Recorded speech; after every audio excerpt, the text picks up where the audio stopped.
કોઈ આધાર્યો નથી, ટ્રેક્ટરના હપ્તા ભરવા છે, અમારે પૈસા ક્યાંથી લાવવા અને એ બધે થોડું ધિરાણ વધે એવું આ માધ્યમથી કહું છું.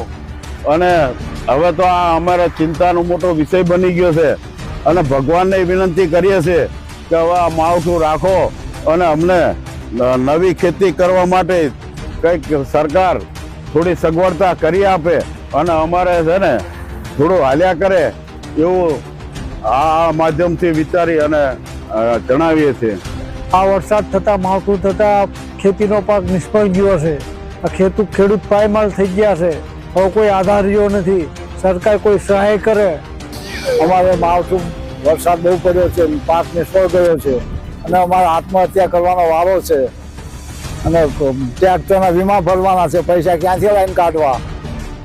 સરકારશ્રીને વિનંતી છે કે અમને સહાય આપે તો સારું.